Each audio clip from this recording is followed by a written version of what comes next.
broadcast is now starting. All attendees are in listen-only mode. Okay, everybody. Mike Lieberman with Advisors Capital Management here. Just gonna pop up for a second on camera so that everybody can see there what I look like. But of course, now I'm gonna take that down in large part because it is distracting from the overall presentation. Okay, so with that, I'm gonna try and keep today's webinar to a half-hour ballpark. We're gonna be talking about policy, presidents, and markets. This is a super important issue, obviously, with, say, 5 months to go. Things are obviously heating up and getting exciting. If people have questions, feel free to type them into the chat box. I will try and answer them in real time. We have had some questions come in ahead of time, which is fantastic. So we will be able to get to those. So first and foremost, let's get into it. Again, Michael Lieberman, Advisors Capital Management. Okay. So let's first talk about what it looks like for the president now, and in terms of popularity, and obviously to compare that to other administrations. So we want to go ahead and take a look backwards before we go ahead and take a look forwards with the existing candidates. By the way, I do want to disclose, and I have to disclose. Let me go back to the first slide as I disclose this. The data here on this chart, everything you are going to see goes through Obama. It does not cover Trump, and it does not cover Biden. There is no reason, it is not a political reason as to why it does not cover those two. We would be happy to cover those two. The truth is, the data starting with Trump due to COVID blows out in every direction, right? So all of the data that you could see under the Trump administration is just an outlier in every sense of the word. So, you want to know who had the best GDP? Before Trump, the best GDP year ever was like 6%. As a result of post-COVID, under Trump, it was plus 40. Worst GDP as a result of Trump, as a result of COVID during Trump, negative 40. So the numbers just blow out to the point that they make no sense to include in any data at all. And of course, Biden's term not over yet, so we did not include that either. So again, no Trump, no Biden in this, in any of this. All right, so do I need to change the slides? No, I was giving my disclosure ahead of time. Here we go. Here come the slides. All right. How popular is President Biden? Well, the answer is not very. Right? His disapproval rate is at 56%. It's been in that ballpark for a long period of time at this point. And so with that, I wanted to take a look backwards at what other presidencies look like and how that compares to the market in general. In a lot of cases here, in all the cases we use the Dow, that was the easiest to do this with. But again, you can see here Jimmy Carter. Under Jimmy Carter, his approval rating was obviously consistently moving down throughout his administration. Market didn't really react as a result throughout his one term. Ronald Reagan, his approval rating actually fairly consistent throughout. Market moved up towards the end of his administration, 2 terms there, but there does not seem to be any correlation for Reagan and for the market. Okay. George H.W., let's take a look at it again, right? George H.W., you can see, I'm going to close this here. His piece, his approval rating moved down post-Gulf War in the end of his first term, but again, market, no correlation. Bill Clinton, you can see, the market steadily increased throughout his 2 terms. His approval rating consistent across the board for both of his terms. And so we are moving from there, from left to right. You can see there, again, fairly consistent, market rising, but again, approval rating flat. George W., 43rd, you can see his approval explodes through the roof as 9/11 happened. But of course, after then, it's a slow, steady decrease. Market performance there, consistent across the board until the great financial crisis of 08. Again, doesn't seem to be any correlation in large part whatsoever to any of anything going on in the market. Obama, again, same story. Market not correlated to presidential approval. So what's the takeaway here in looking back at the market compared to all the presidents from Jimmy Carter forward? There is zero large correlation there between presidential approval and market performance. You can see that again this year. That is relevant right now. So Despite how people feel about the presidency, despite how people feel about, whatever it is that's going on in the world, the market is going to do what the market is going to do. Glad we got that out of the way. Now, the question is, why is that stuff important? Why is that really important to look at? And the truth is because investors make decisions to their portfolios, as you can see here, throughout election years. So during a presidential election year, the chart there on the left, you can see there is an overwhelming switch, a shift from equities into fixed income, right? And then the year after the election, you can see there's an enormous shift out of bonds and into stocks. So your clients or investors in general are absolutely making changes to their portfolios based on a presidential election year. Why? Well, a lot of really terrible headlines get a lot of news because that's what the the candidates are going to talk about, right? Whether it's the challenging candidate or the existing candidate, how we're going to do better, how bad things are in the country, so on and so forth. Investors react to that. This chart is exactly right, and we're going to come back to this chart, but this chart is what this presentation is all about and what everybody on this call has to be aware of, especially over the next 5 months as the rhetoric really only gets louder. Okay.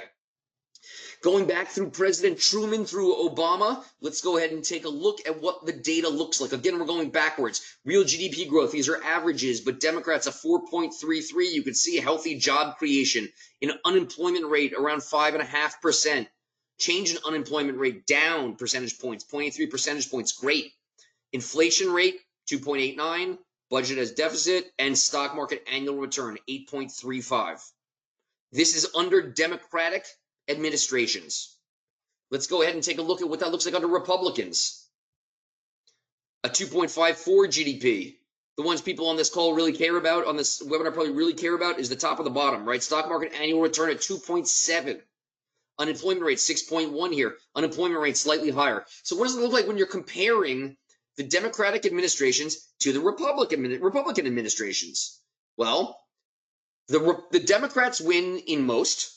The Republicans win in the one they don't want to, right? The only one the Republicans have a higher number on is the unemployment rate. So the one spot they don't want to be. Now, I don't want the facts to confuse a good story here. The Republicans have had the unfortunate luck, right? They've had just bad luck. Really bad things have happened under Republican administrations that they couldn't do anything about. 9/11 is a great example of that, right? George Bush came in. It was less than a year in office. And, terrorist attack happens. Market sells off, gets hammered. Unemployment spikes up. GDP goes down. Oil crisis of the 70s, right? Under Nixon. Same story. So there have been really big deals that are random that happened under Republican administrations that had big impacts on the actual numbers, and they were well beyond any sort of policy that could have been a factor in the outcome there. All right. Ranking the top 4 presidential terms. Again, I say non-COVID. Remember that Trump data is not included in here, but I stress that all take it back, all Democrats. And here they are. Here are your highest 4 GDP presidents. Okay, you can see Truman, Kennedy, Johnson, and then Clinton's second term. Again, was that as a result of policy? Was that a result of luck? Was it a result of the rise of the internet? Was it a result of the end of World War II? Mucky, right? There is nothing there that says these administrations drove that. This is, again, just what the data says. All right, let's go back 1936 on the bottom through 1976. Let's take a look at what it looks like for each president. Right, this is every 4 years. You can see. I'm gonna let that sit on the screen here for a sec. Positive returns, except for FDR, second term. But you can see there, largely positive returns across the board. 1936 through 76. Didn't matter which party was in office. Let's go ahead and take a look at the next one. 1980 through 2020. Right? You've got a big negative Obama year. You've got a big negative Bush year. but you really have positive years across the board. So fine. Right? Again, it didn't really matter who was president. You had a good market in general. In large part, right, a presidential term, an economic cycle is far more than a presidential term. I apologize. And so that's something to be cognizant of. How much influence does a party really have on market returns? The data, right, in looking at approval rates and in looking at who was in office start to show you that it may not really matter which party is in office. There's a lot of rhetoric that makes it seem important. The data will tell you, right, it's not. Let's look at this again. It's not. Look at this again. It's not. What is important? Well, what happens, right, during a presidential term? And this is why I put this here, right? It's important because it goes to show you, this is that chart, a repeat of the chart. I'm going to get to what happens in the presidential term, but this is a repeat of that chart, a revisit. Investors get cautious in election years. These previous two charts should tell you here that it doesn't matter. It doesn't matter. All right. But again, your clients and advisors are going to get nervous. All right. Now this is really interesting. Average S&P returns during years of elections, during years of administration cycle. I take that back, right? Re-elected versus new president. You can see first year, typically positive. Second year of a new president is down. Re-elect is positive. Third year is interesting because those numbers are big, right? What happens here? Well, president, Congress, everybody knows they're up for re-election. So the pump gets primed, right? Money starts to pour into everything. Now, this is traditional, 1961 through 2020. Again, I'm not sure you could make that comparison last year because there was all sorts of stimulus still happening as a result of COVID. And so it was certainly a lot messier. But year three typically is the best return during an administration. Now, this is re-elected versus new.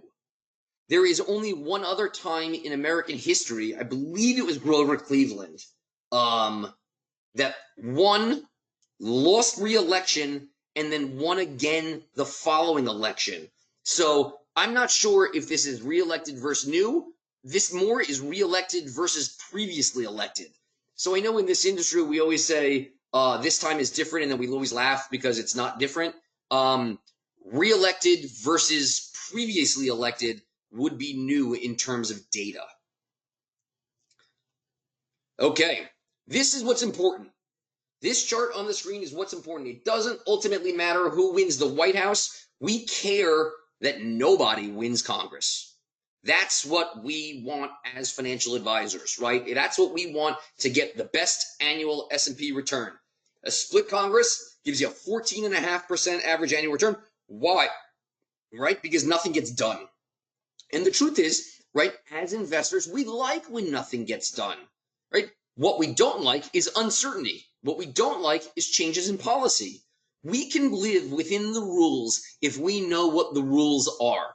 And so as investors, right, a split Congress where it looks like things won't get done dramatically in one direction or another has proven to be the best outlook, the best case scenario for the market.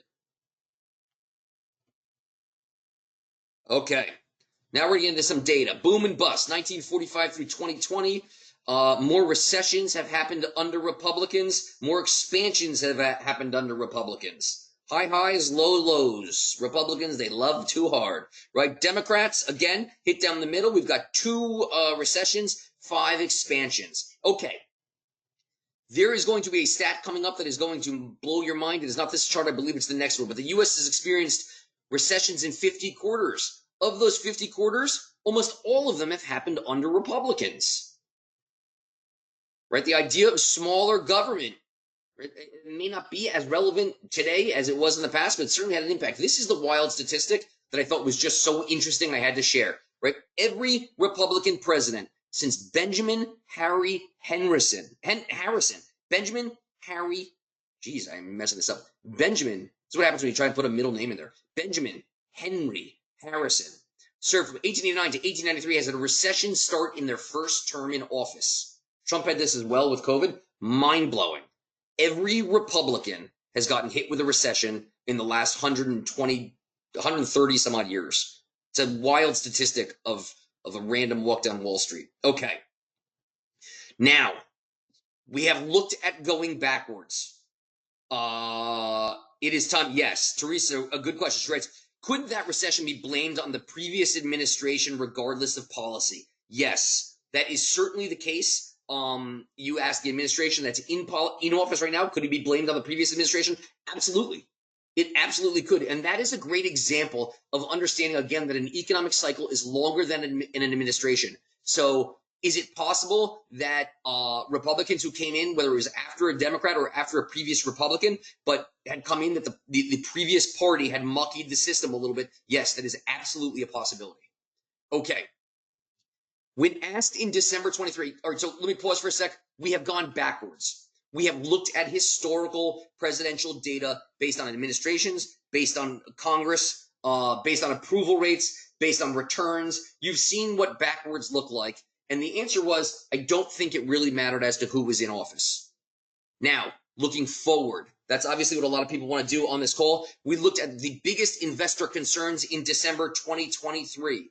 They were the 2024 election, war in the Middle East, recession, inflation, China, the war in Ukraine, and the US dollar losing its status. Those were the big investor concerns in December of 2023. So we went out there and found all the publicly listed opinions that each candidate this year has offered on each one. So what does Trump think and what does Biden think about these issues? And this is important when you think about portfolio management, right? How is it you're building client portfolios, and are these things you're taking into consideration, A, to build the right portfolios for your client, and B, to make sure that your clients stay invested because you've built the right portfolios for them? Us at Advisors Capital Management, right? This is what we're thinking about all the time as we build portfolios for your clients. All right, 2024 election. Let's get into it. That was what you saw. I take it back. Let's get into the war in the Middle East because that's going to be the big deal here. So under Biden, right, pushing for settlement, you have not seen an overwhelming move in oil prices because the United States is oil independent. There is no doubt about it. We are producing more oil right now than we ever have in history. We are the largest producer in the world, and oil prices did not move as a result of the war. I don't know if you saw yesterday, OPEC has come out and said they're going to cut pricing on oil. Why is OPEC cutting pricing on oil? They need to take market share back. The United States has effectively crushed OPEC, right? In order to seize back some of the market share that the United States has taken, they need to get oil prices lower, not higher, right? So they're willing to sacrifice profitability here in exchange for market share. So oil independent has happened over the last 4 years. You've seen minimal commodity price as a result. What you have seen is higher shipping rates. That is a result of what's going on in the Red Sea. And those there on the right, that chart there on the right is shipping rate containers. When you see a freight container on the back of a truck, this is the price to ship one of those. And you can see the price spike up as a result of the Houthis shooting missiles at the Red Sea. Now, that is inflationary. That price gets passed through in the cost of goods. But this is something that has happened under Biden. Should be aware of it and keep your eye on that. Under Trump, right, we think that leads to increased pressure on Iran. No Israel-Gaza peace deal. We think he lets him fight it out. Again, U.S. independent. We do expect Trump would be willing to, if he had to open more land here. I don't think the U.S. needs to pump more oil. There certainly is a lot being pumped already. Okay, recession, right? This is so interesting because the data in the country is really, really good. You know, unemployment is sitting at 3 and change percent, 3.7, 3.8, 3.9, 4%. Unemployment is really, really low. The stock market is at an all-time high. There are jobs. Feel good about it. In fact, people feel really, really bad about it.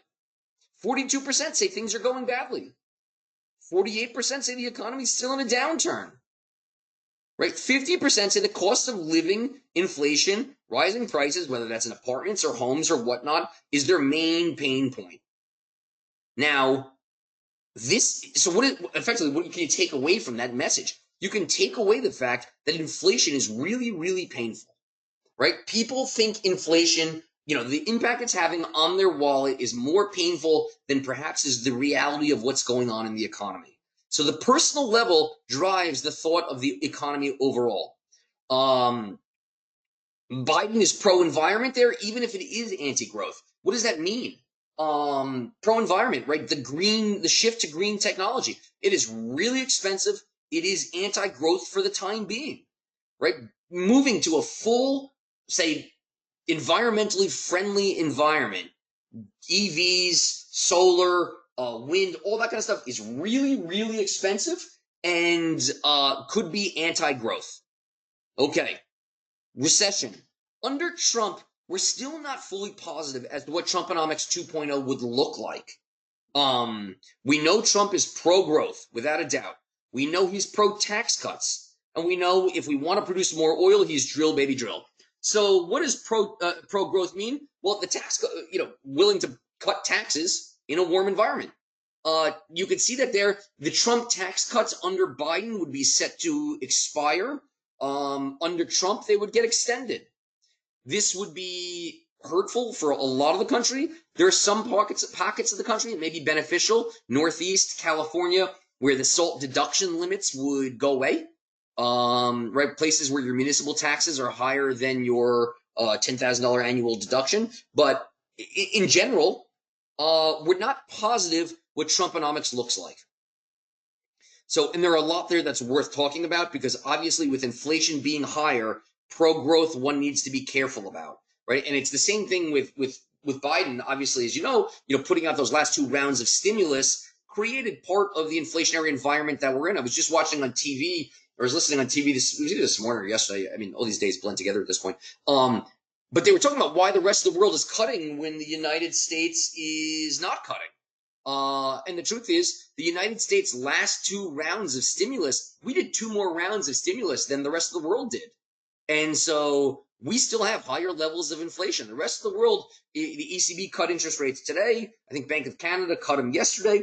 The rest of the world is moving faster than we are in large part because we did too much stimulus. So pouring more pro-growth policies onto too much stimulus, both candidates need to be careful about that. You do not want, really, we don't want further acceleration from here or re-acceleration. That would lead to higher for longer interest rate environment. Okay, inflation, here you go. Biden. Powell stays or goes, we're unsure.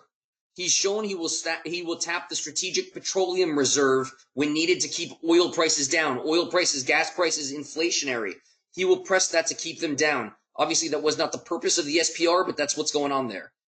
We do need a healthy supply chain, right? That inflationary spike provided by the supply chain issues last year, you could see how that played out.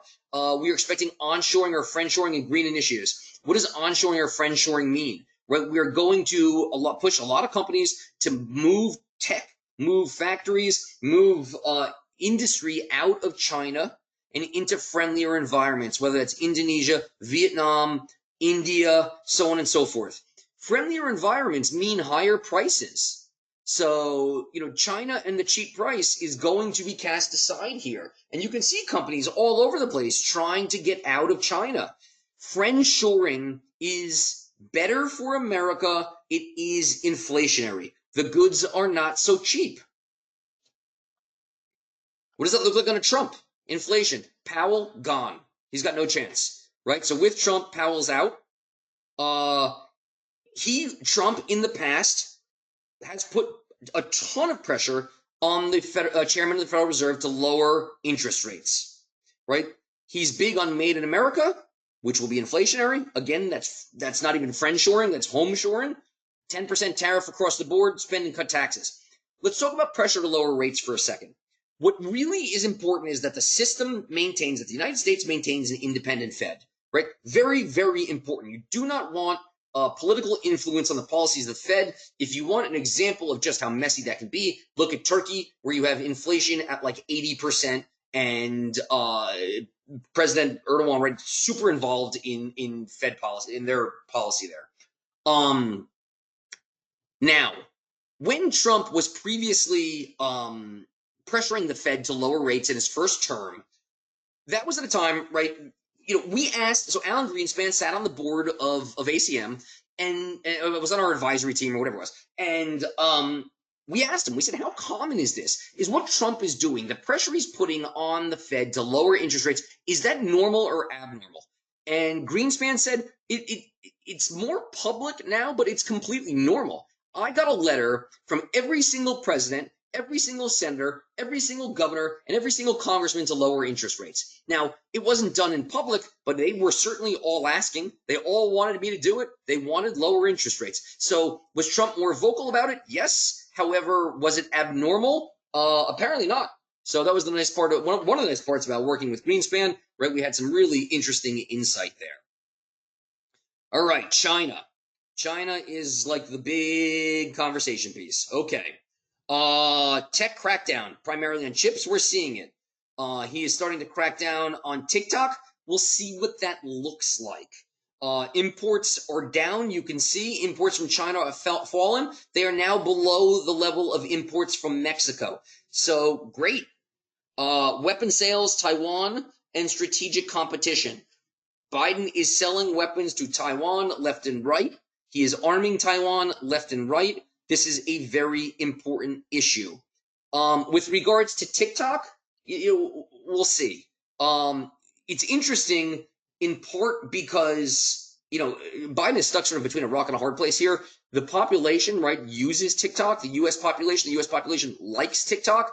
At the same point, it's feeding, not being able to control the algorithm is dangerous. And to put that in context, right, the Chinese do not allow Facebook in. They don't trust the algorithm.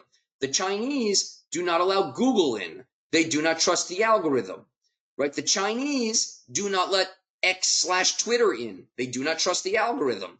So the Chinese certainly are aggressive in terms of banning things that they cannot control the algorithm. We are sort of halfway there on TikTok.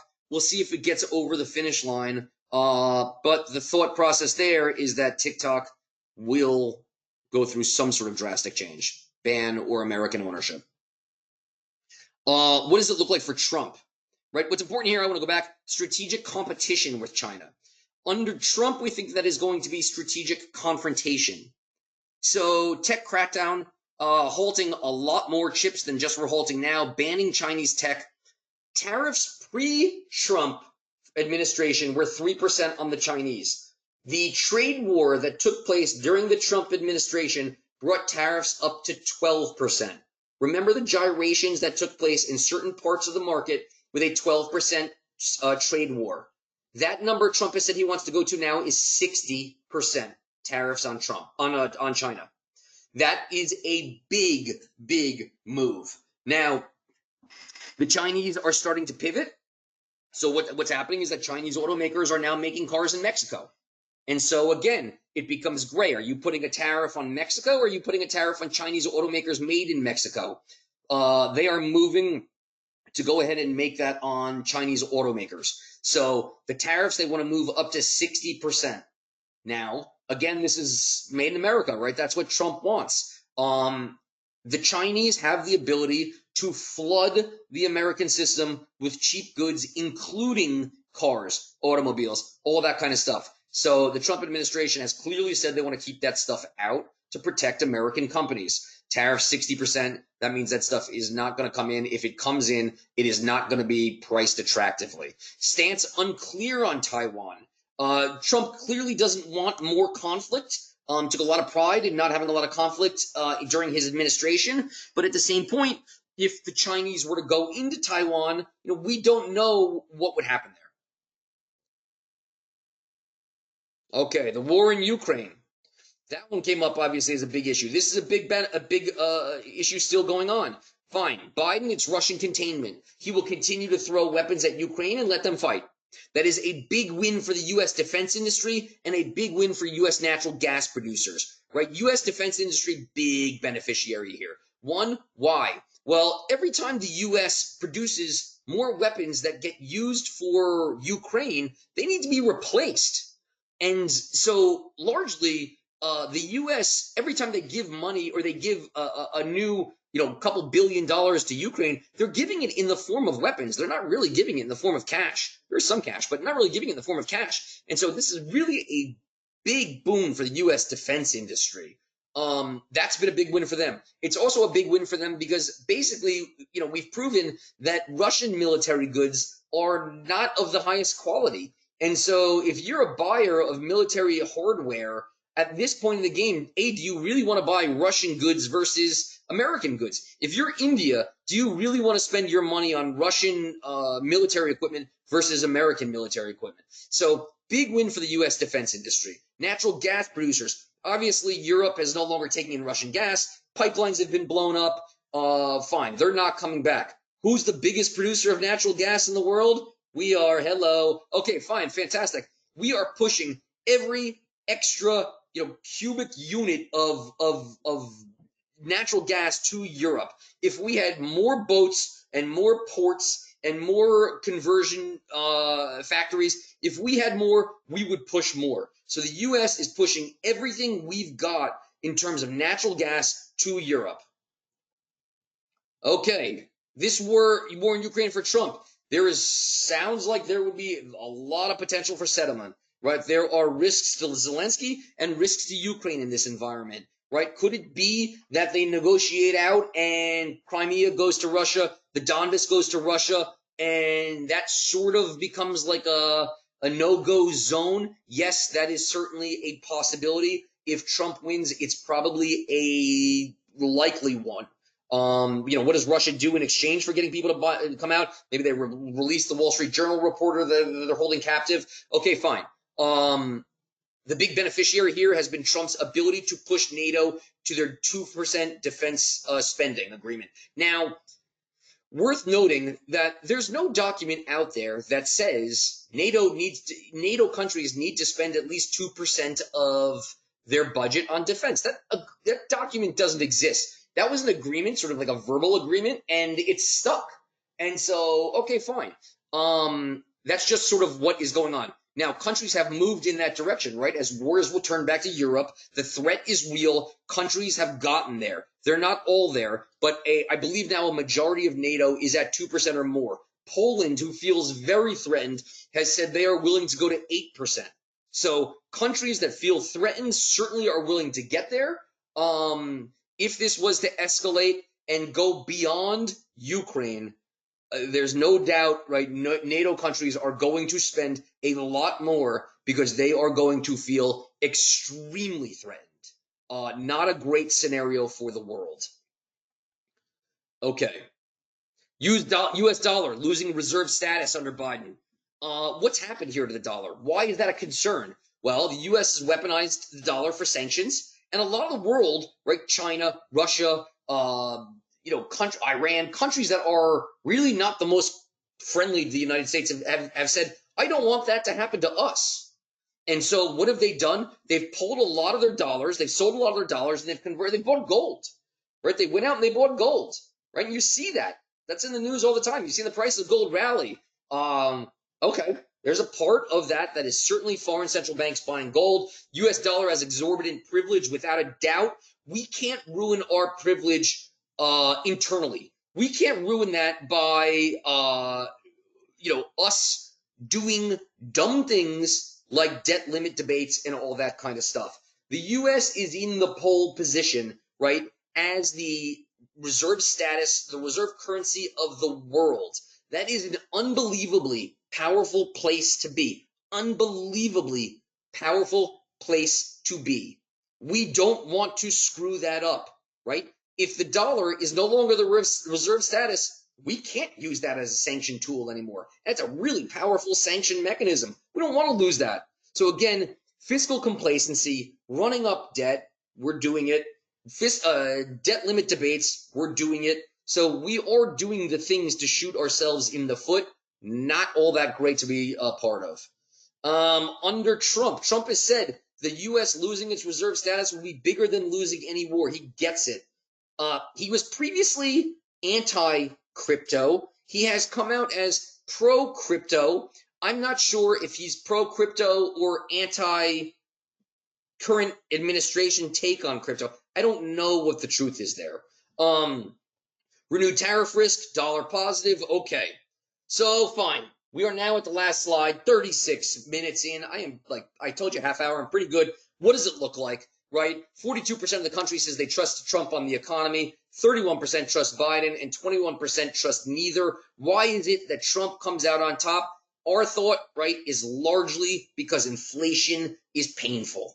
And that pain, despite the fact that the economic data is good, unemployment is low, stock market is high, things are in good shape, inflation is painful. When the price of rent goes up, it's painful. When the price of groceries go up, it's painful. When the price of cars go up, it's painful. So with that, if anyone has questions, feel free to type them. I see questions coming in. Will these slides be made available? Yes, I will email them out. Now, I will say, if you don't think about these things when building client portfolios, feel free to reach out to us. This is what we do at Advisors Capital Management. We build client portfolios using individual stocks, individual bonds. We take a top-down and bottom-up approach to how we build portfolios. Top-down, we are looking at the big macro issues of the day, whether that's geopolitical, interest rates, whether that's administration, whether it's a change in administration, whether it's a change in tax policies, and then what benefits stand to benefit, what sectors stand to benefit given any said set of circumstances. Bottom up, what companies are fundamentally cheap in the sectors we think will benefit, right? We talked about how the war was a benefit for the defense industry, for contractors. Okay, bottom up, what companies are fundamentally cheap in the event there's peace in the world tomorrow? Are we talking about Raytheon? Are we talking about Lockheed Martin? Are we talking about Huntington? Are we talking about Boeing? Are we talking about Kratos? Who are we talking about there? That's part of how we build portfolios. So, oh, it just came off. Okay, so I thought I had my contact information in here. I don't, but I'll send out an email to everyone who was on this call with my contact information. If you're interested, connect to me on LinkedIn. I invite you all to connect to me on LinkedIn. That will certainly, if you like this content, that's where we put out a lot of content. Michael Lieberman, Advisors Capital Management. Again, if I can help with anything, please let me know. If there are any more questions, let me go ahead and pull them up. Will we put out, let's go ahead and take a look at questions. Will we put out slides? Yes, we will. Can we blame previous administrations? It is possible. Here we go. All right, here we go. Government spending and debt. What happens there to government spending and debt? The pace does not seem to be slowing down. There's no reason to think it will slow down in the future under either administration. The bond market has not called them out yet, and so it is unlikely either party will slow down in terms of debt. Questions? That looks like it. Thank you, everyone, for being on the call. Again, Michael Lieberman, Advisors Capital Management. We hope if you got one thing to take away from this presentation, that made it worth it. Thank you, everybody. Thank you, thank you, thank you.